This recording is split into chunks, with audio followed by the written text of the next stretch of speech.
ఒకవేళ ఏదో చిన్నదో పెద్దదో పొరపాటు నీ జీవితంలో జరిగి బలహీన పడ్డావు, నీ భక్తి జీవితం తగ్గిపోయింది, అలాగని నువ్వు దేవునికి దూరంగా వెళ్ళాల్సిన అవసరం లేదు. అలాంటి అనుభవాలు గుండా ఒకవేళ నువ్వు నడిపించబడుతుంటే నువ్వేం గ్రహించాలో తెలుసా? నా తండ్రి రెక్కల నీడలోనికి నేను వెళితే నా దేవుడు నన్ను తన కౌగిట్లోనికి తీసుకుంటాడు. స్తోత్రం కలుగును గాక. నన్ను తన కౌగిట్లోనికి పిలుస్తాడు.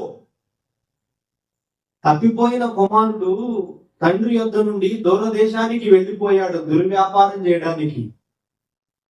వెళ్ళి తన తండ్రి దగ్గర నుండి తీసుకుని వెళ్ళిన ఆస్తి అంతటిని పోగొట్టుకున్నాడు, కోల్పోయాడు, నష్టపోయాడు. చివరికి ఎంత దుర్భరమైన స్థితిలోనికి వెళ్ళాడు అని అంటే, ఆకలి అయితే కొన్ని జంతువులకు ఇచ్చే ఆహారం కూడా దొరకని స్థితి అయిపోయింది.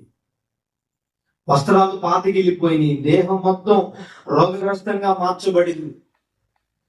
ఇలాంటి దుర్భరమైన పరిస్థితులలో ఒకటి గ్రహించాడు. ఏం గ్రహించాడో తెలుసా? జరిగిందేదో జరిగిపోయింది, తెలుసో తెలియకో నేను నా తండ్రిని బాధ పెట్టాను, నా తండ్రికి దూరం అయిపోయాను.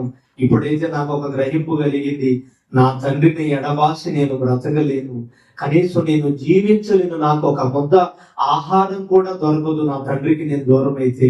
కాబట్టి ఇప్పుడు నేను తిరిగి మరలా నా తండ్రి యొద్దకు వెళ్ళాలి. స్తోత్రం కలుగునుగాక. తిరిగి మరలా నా దేవుని దగ్గరికి వెళ్ళాలి, నా తండ్రి దగ్గరికి వెళ్ళాలి. ఎక్కడో ఉన్న మనిషి తిరిగి మరలా తన తండ్రి యొద్దకు ప్రయాణం కట్టాడు. అల్లంత దూరంగా తన కుమారుడు తన ఇంటికి వస్తుంటే ఎదురు చూస్తూ ఉన్నాడట ఆ తండ్రి. అల్లంత దూరంలో తన కుమారుడిని గమనించి నా బిడ్డలానే ఉన్నాడే అని దిగి త్వరగా ఎదురిల్లంట వాని మెడ మీద పడి ముద్దు పెట్టుకొని కౌగిలించుకొని కన్నీళ్లతో ఇంటికి ఆహ్వానం పలుకుతున్నాడట. బిడ్డ, ఇన్నాళ్ళు ఎక్కడున్నావురా? ఆ ఆహారమైనా తిన్నావా? ఒక ముద్ద అన్నం అన్నా తిన్నావా? ఏంట్రా ఇలా చిక్కిపోయావు? ఇంత దారుణంగా అయిపోయావేంట్రా? ఇంత దయనీయమైన జీవితంలో జీవించావేంటయ్యా? సరే, జరిగిందేదో జరిగిపోయిందిలే, ఎక్కడైనా నా దగ్గరకు వచ్చావుగా, రా, నీవు నా కుమారుడు అయ్యా, నా ముద్దులు బిడ్డవయ్యా, నేను ఎందుకు కాదంటానయ్యా, రా అని ఇంటికి తీసుకొని వెళ్ళి స్నానం చేయించి తప్పిపోయిన కుమారుడు తిరిగి వచ్చినందుకట తన ప్రాంత ప్రజలందరికీ గొప్ప విందు చేశాడట తండ్రి. చప్పట్లు కొట్టి దేవుని మైపడి. అలాగా కొన్నిసార్లు మన ఆధ్యాత్మిక జీవితంలో కొన్నిసార్లు భంగపాట్లు మనకు ఎదురైనప్పుడు మన మనసాక్షి మనల్ని భేదిస్తా ఉండిద్ది.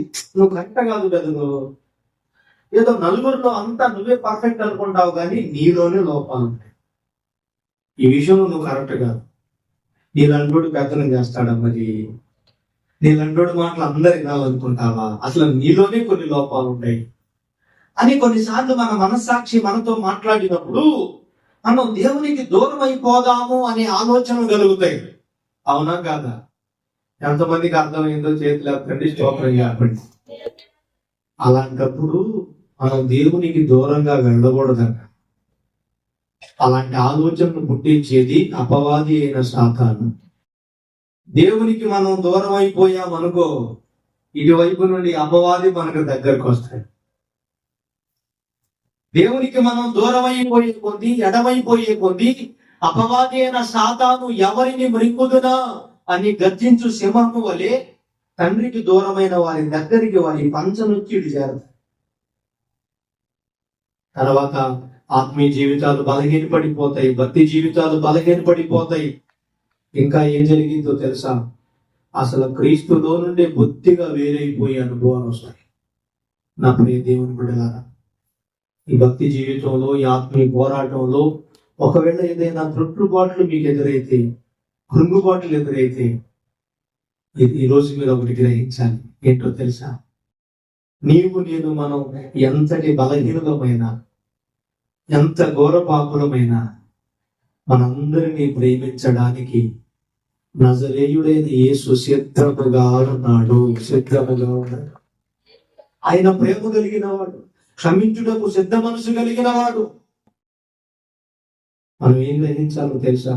లేదు లేదు లేదు, నన్ను ఎవరు వదిలిపెట్టినా, నేను అనాథగా ఉన్న ఒంటరిదాననైనా ఒంటరి వాడనైనా నేనే గ్రహించానో తెలుసా? నా కొరకు ఎదురు చూసే నా దేవుడు ఉన్నాడు, నా తండ్రి ఉన్నాడు. ఆయన రెక్కల నీడలో నాకు ఆశ్రయం ఉన్నది.